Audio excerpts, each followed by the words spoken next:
kepada Israel akan dikabulkan. Dan saat itulah Indonesia nanti akan menjadi jaya. Jangan-jangan nanti malah Prabowo loh yang jadi sekjen PBB berikutnya loh. Kalau umurnya masih nyampe ya, kalau umurnya masih nyampe. Tapi kalau ini Jokowi tega, dia halu, ya, bukan tega namanya halu, ya berani, tekad, bikin kedutaan besar Indonesia, ya di Israel di Indonesia, Jokowi yang jadi sekjen PBB. Aduh, Jokowi ini kurang dikit toh. Aduh, kurang dikit. Jokowi ini punya potensi, tetapi dia tidak punya kapasitas. Ya, kenapa? Ya karena dia nggak punya nyali. Itu saja masalahnya Jokowi nggak punya nyali. Bilangnya digigit, cangkem metok, bacot tetok, digigit. Ya adanya dikuloh, dimut, bukan digigit.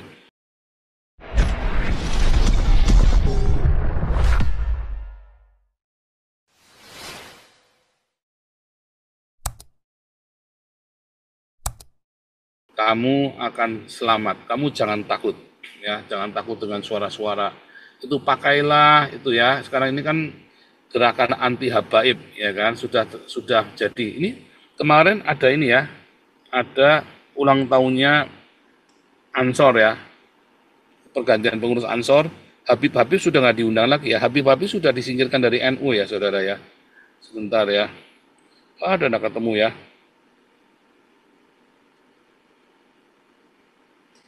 Ini apa ini?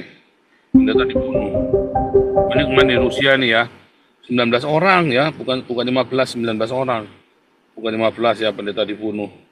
Sebentar ya. Ini ya. Habib tidak diundang dalam pelantikan PPGP Ansor 2024-2029, yang pojok kanan ya. Yang pojok kanan tuh ya. Nah ini yang pojok kiri. Pojok kiri. Jadi nggak usah kita buka ya. Soalnya ini YouTube-nya perorangan. Jadi 2024 ini Habib sudah nggak diakui. 2024 ini ya saya sudah bilang, kalau kamu pilih Prabowo maka orang Islam ya yang baik, ada sebagian orang Islam yang baik akan punya nyali untuk melawan Habib ini. Ya. Jadi ini adalah momentumnya Prabowo sebetulnya, harus didorong terus. Anda suarakan yang kenceng ya supaya Indonesia, kalau Anda masuk ke channel-channel lain ya Anda suarakan ya. Suarakan yang kenceng supaya Indonesia segera buka kedutaan Israel di Indonesia. Suarakan yang kenceng, ya. Suarakan yang kenceng. Nanti apapun permintaan Indonesia kepada Israel akan dikabulkan.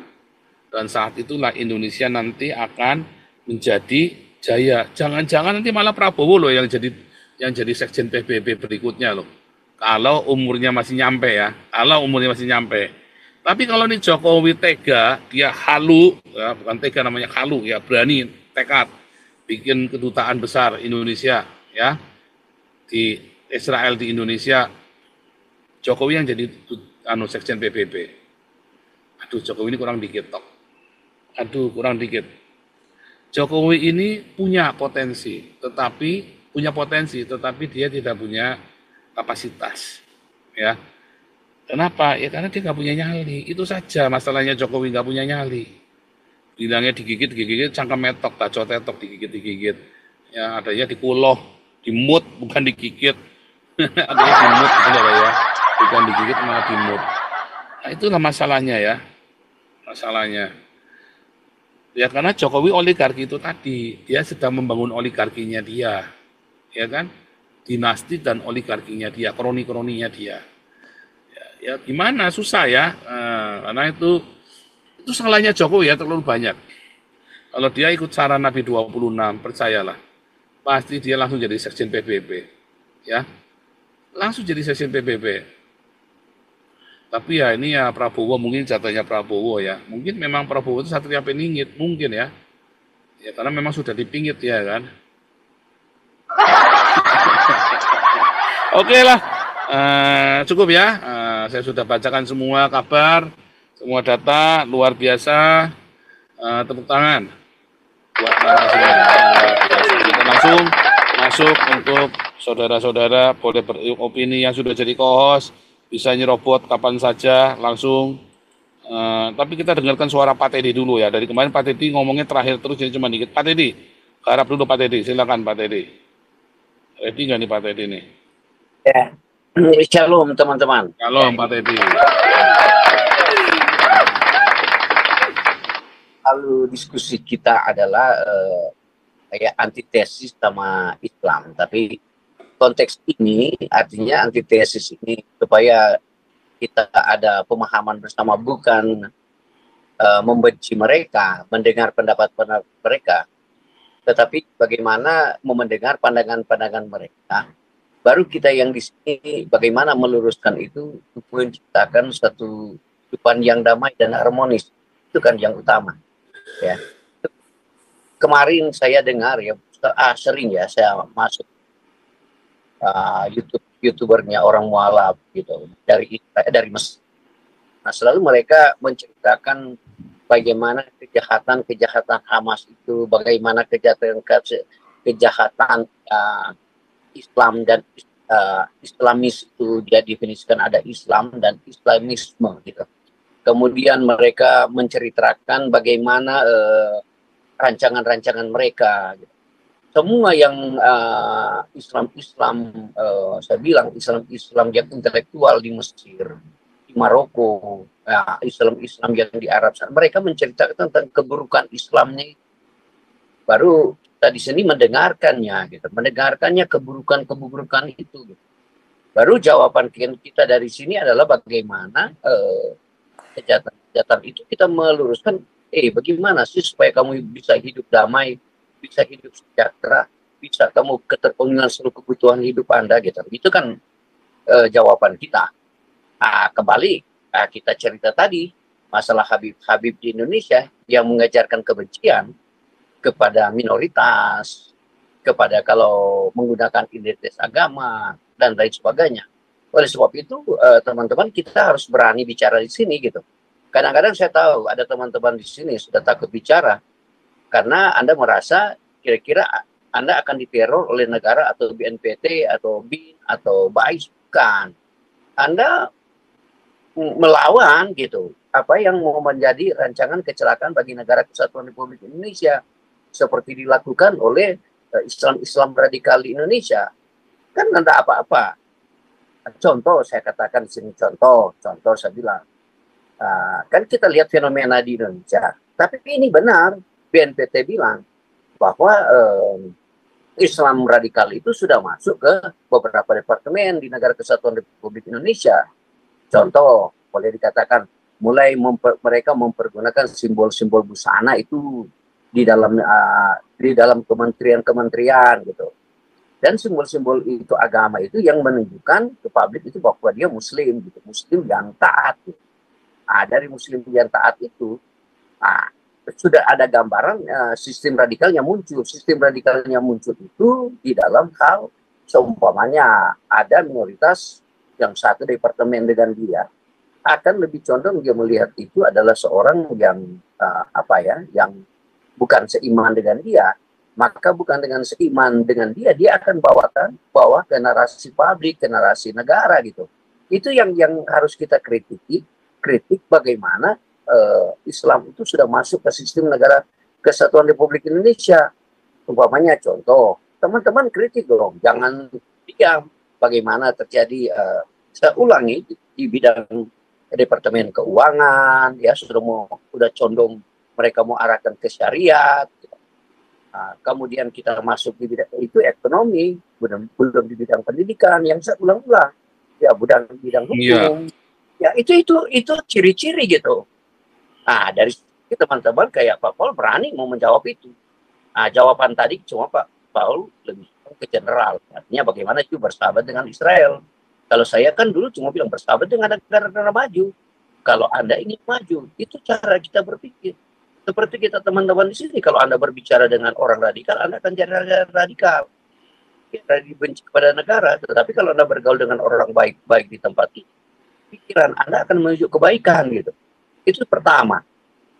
Kemudian saya ambil umum. Kan kemarin terjadi penembakan. Bukan seperti media ini sampaikan, 19 orang, 20 orang bilang aja, saya baca lagi. Coba mengurangi dan dia cuma melansir yang salah.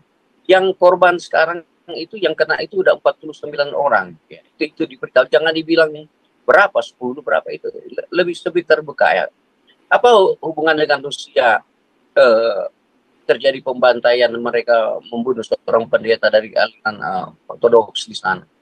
Jangan dong, kalau persoalan perang di sana, jangan Anda giring karena agama. Ini persoalan di Indonesia kan itu yang kita mau coba sampaikan kepada negara. Loh, ini kan ada peperangan antara Hamas, Israel, Ukraina, dan yang lain sebagainya peperangan. Jangan dihantar ke agama itu.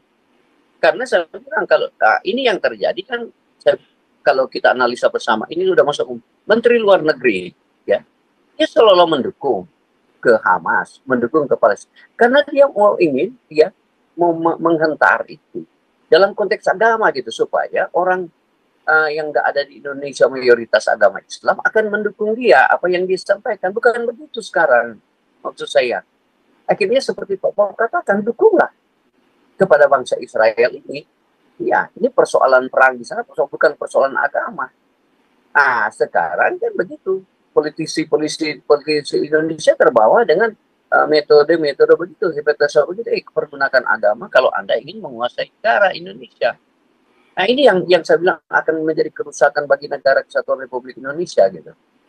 Ya, coba kita kembali berpikir positif. Ya. Yang Pak Paul bilang katakan, berkawan dengan yang ini maju, berkawan dengan ini maju, supaya negara kita maju. Kalau Anda berkawan dengan negara nggak maju, kita akan jadi mundur. Bagaimana teman-teman di sini berikan ide, pendapat? Tentunya teman-teman akan menyampaikan ide-ide positif bagi bangsa dan negara kita gitu. Ya, itu yang saya mau sampaikan tempat ini. Oleh sebab itu teman-teman berani bervokal gitu. Tetapi menyampaikan itu satu dalam bentuk boleh juga berdialektika. Yang penting yang masuk akal gitu. Baru kita bernarasi yang bukan berpropaganda, mengadukan ini mengadu. Kita baca berita aja, baru berita itu kita kelola gitu. Ternyata Hamas ini seperti Pak Paul, dia mau menjual Islamnya itu. Kemudian dia pakai diplomasi, bukan negara-negara yang mendukung dia. Sekarang negara-negara besar, negara-negara yang lagi berkembang sudah nggak mendukung, apalagi negara-negara maju. Baru kita baca narasi itu. Kenapa? Karena mereka ada kekhawatiran bagi bangsa Israel ini yang punya kemampuan kuat, yang berkolaborasi dengan negara besar Eropa dan berkolaborasi dengan negara Amerika. Nah, sekarang pertanyaannya, kalau Anda mau melawan dia, saya contoh di Indonesia baru-barusan ini terjadi kebocoran, ya, dihack. Ini masih kementerian kecil, ya. Masih kementerian mungkin ke Menfo, belum kalau dia hantam ke hacknya ini, dia hantam di keuangan RAPBN, kolab negara. Ini mah janganlah kita, Israel bilang nggak usah lah kita perang fisik sama Indonesia, contoh, atau Amerika nggak usah lah, atau Australia, atau kita perang aja teknologi. Kita tutup Google-nya dia, kita bocorkan semua keuangan, kita tutup semua. Itu pakai teknologi itu Indonesia sudah kolab. Coba Anda baca di news sekarang ini, teman-teman. Kita buka kognitif kita, buka kecerdasan kita.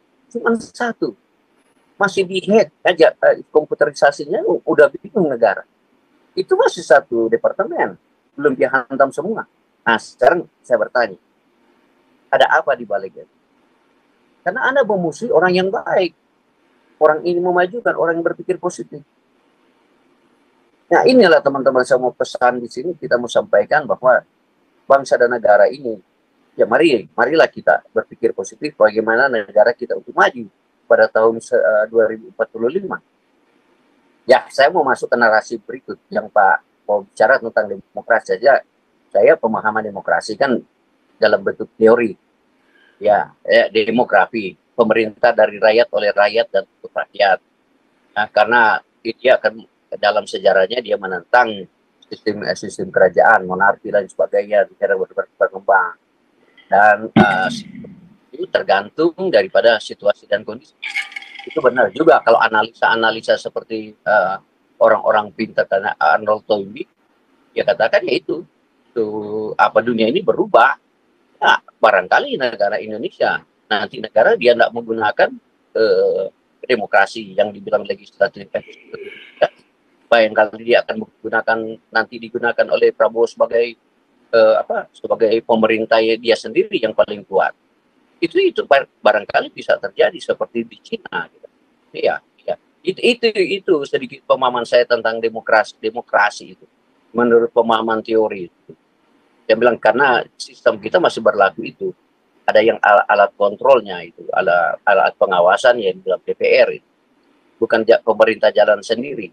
Nah, kalau pemerintah sudah jalan sendiri, namanya itu sudah otoriter, sudah tidak ada pengawasan.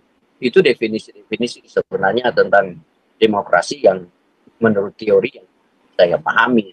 Supaya kita jangan siapa bilang oh demokrasi tidak cocok di negara kesatuan. Barangkali ya, dalam kondisi sekarang karena ada dalam hal-hal tertentu tidak guna, tidak boleh dipakai. Hak presiden itu ada hak, dia punya hak abolisi, hak amnesti, dan dia punya hak prerogatif untuk tidak melewati DPR. Nah, itu dia gunakan itu. Nah, itu yang saya mau sampaikan dalam fungsi dan tugas presiden. Dia punya hak.